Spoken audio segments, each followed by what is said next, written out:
From the studios of Farm Journal Broadcast, this is AgDay.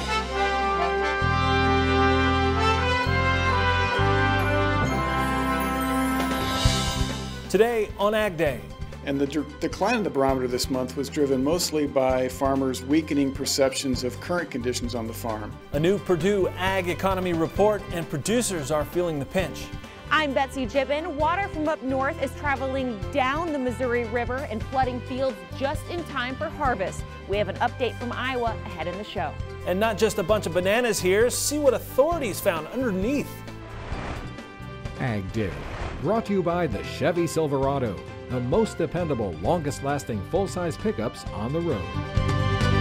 Good morning, I'm Clinton Griffiths. There's a new Ag Economy barometer, and the news is not good. That's our top story. The study from Purdue University and CME Group says sentiment dropped to its lowest level since October of 2016.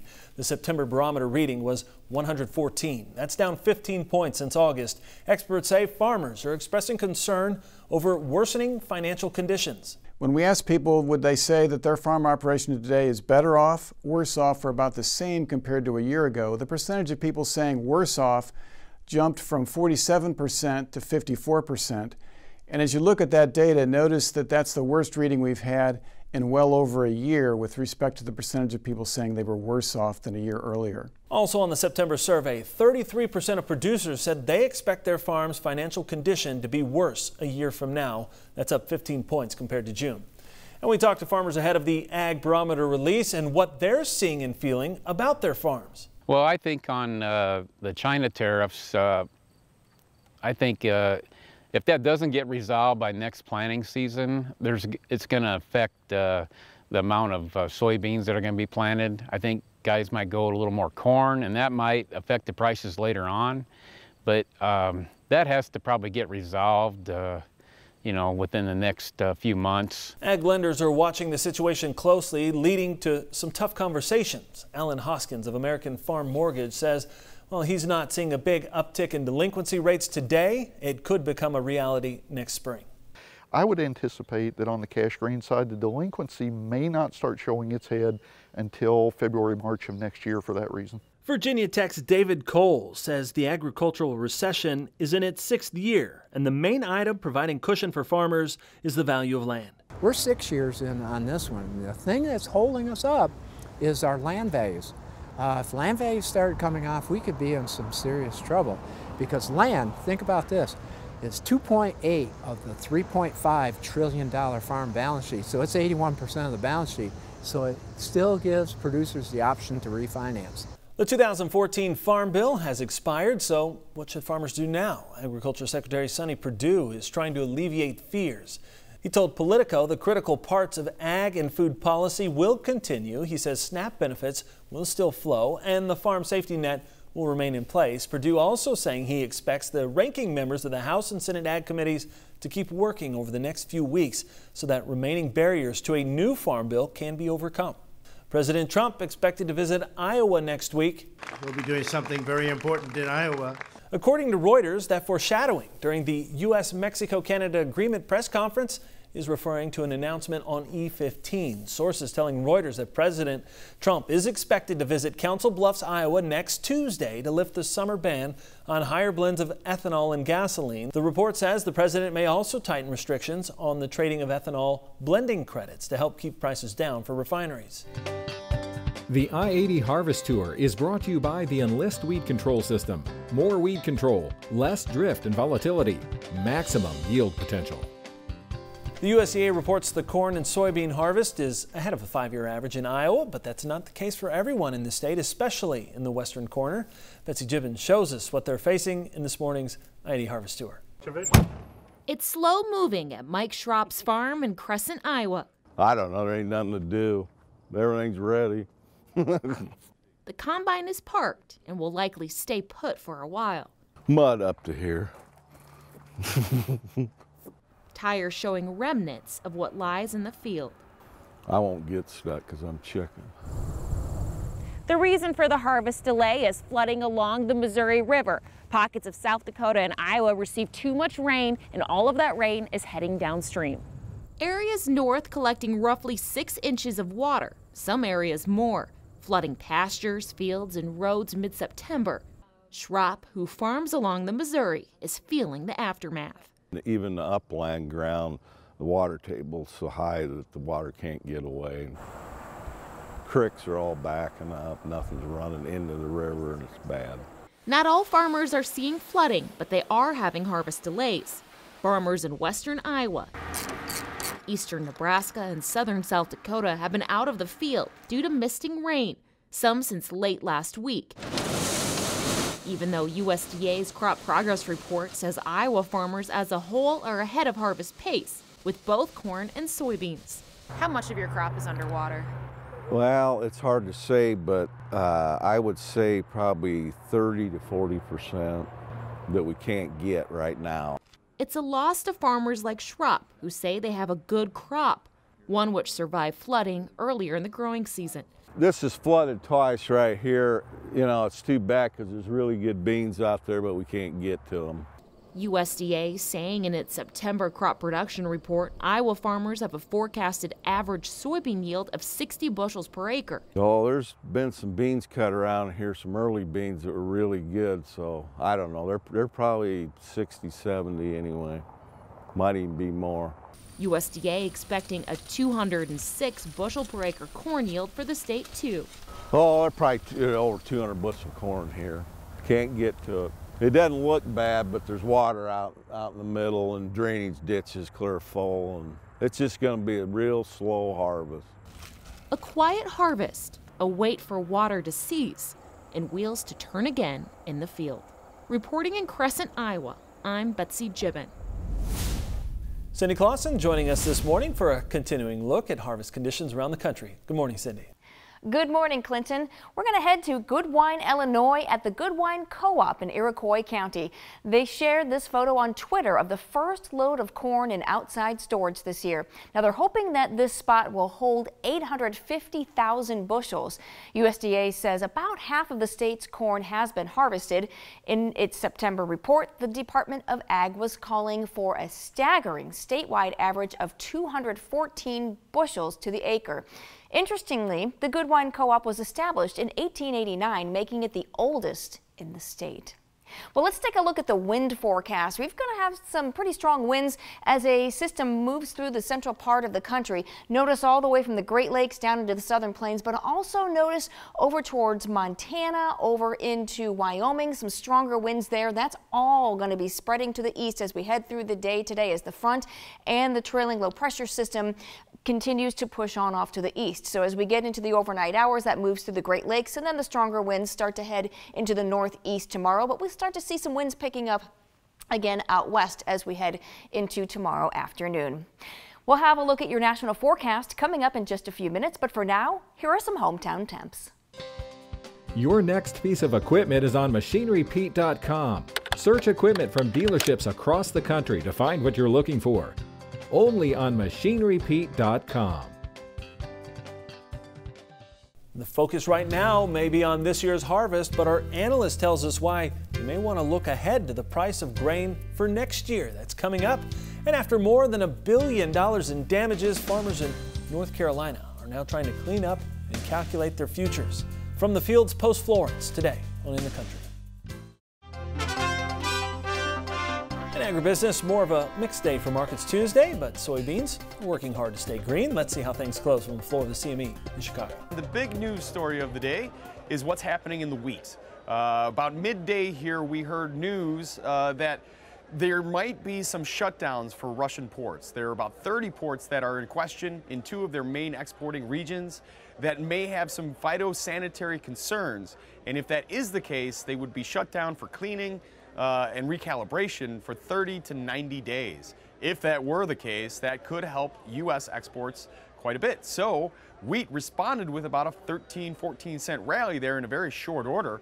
And that did a pretty good job of lifting the grains complex as a whole. And now we are also starting to get rather worried about harvest progress. We've seen a lot of rain over the course of the last couple weeks, and the forecast is not looking great, especially for the northern areas, which could cause some concerns, especially for soybean harvest, but also for corn. As for hogs, a little bit of mixed markets there. But, you know, overall, we're running into some very key resistance. If we were going to see a correction in hogs, this might be where we do it from. But overall, just from a demand point of view, that seems to be what's driving the markets right now. And that seems to have the livestock complex poised to probably move more to the upside. This is Ted Seifert of Zaner Ag Hedge coming to you from the CME floor. Mike North with Commodity Risk Management Group, our guest here at the Agribusiness Desk today. And Mike, I know it's harvest and it's getting to be late 2018. I mean, we're already into fall, but it's never too early to start talking about 2019. What's on your radar?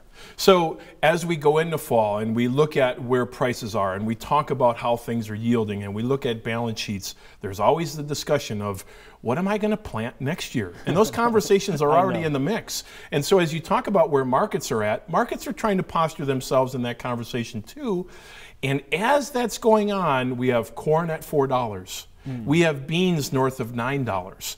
And again, if we were to go back and look at 2018 and re-offer those prices to farmers, they would jump at them. So why are we not having that conversation about 2019 right now? Well, in fact, we are. Yeah, and so you know, as we look at it, we're having guys look at getting sales targets put out there on these crops to add to what you might have already done. As a company, we're well into our 2019 sales. But we need to consider that next sale, and there's good opportunities in front of us. So we're getting targets out there on corn and soybeans to get that done. We're buying option coverage. There's some good value in the market, and what a lot of people aren't realizing is that volatilities have been compressed because of how low we are, and that starts to open up some conversations about protecting prices and still giving them room to improve, which is, I think, what we're all hoping for. Right, which is why I think a lot of folks are going to plan on storing some of their grain this year. Absolutely. Or more of their grain this year. Absolutely. There's good carry in soybeans. That conversation about storage is bigger than it has been in a decade. And so, you know, there's lots of things to be looking forward at and strategies and putting strategies on, and that is inclusive of next year's crop, not just this one. All right. Well, appreciate the perspective. Thank you, Mike. We'll be back with more Ag Day in just a couple minutes. Cut through the uncertainty in the markets. Give Mike a call at 608-764-0012.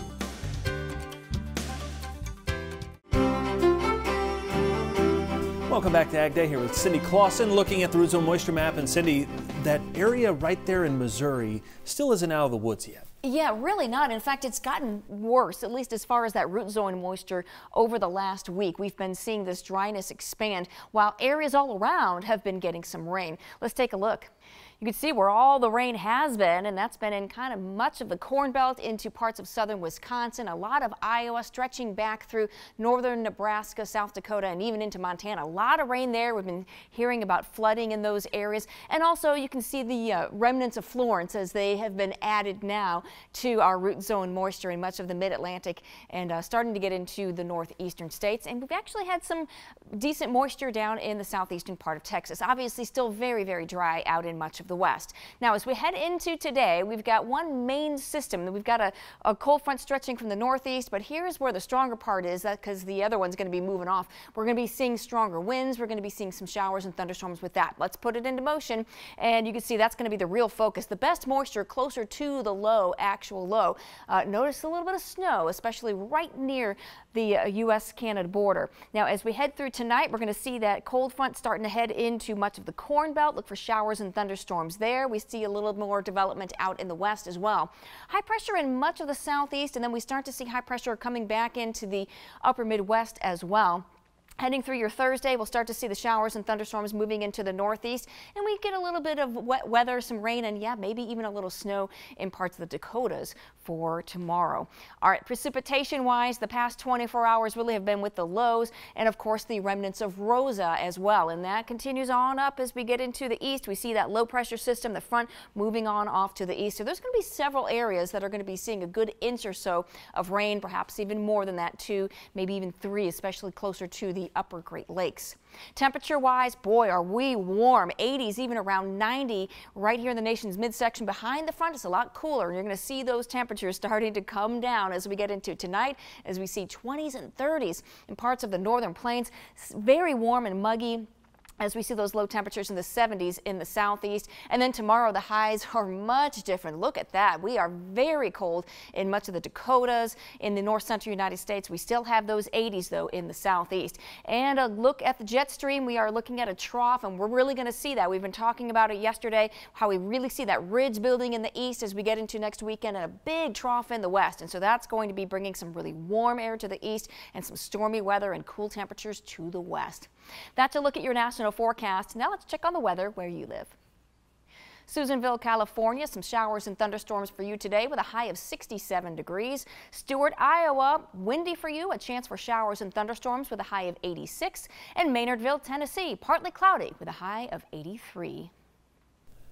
You know the hardest working people are on a farm, but how about those hard-working dogs? Farm Bureau wants to honor the Farm Dog of the Year, and it's holding a contest. It's sponsored by Nestle Purina Pet Care Company. All you have to do is write a page about your dog and send it in with a video.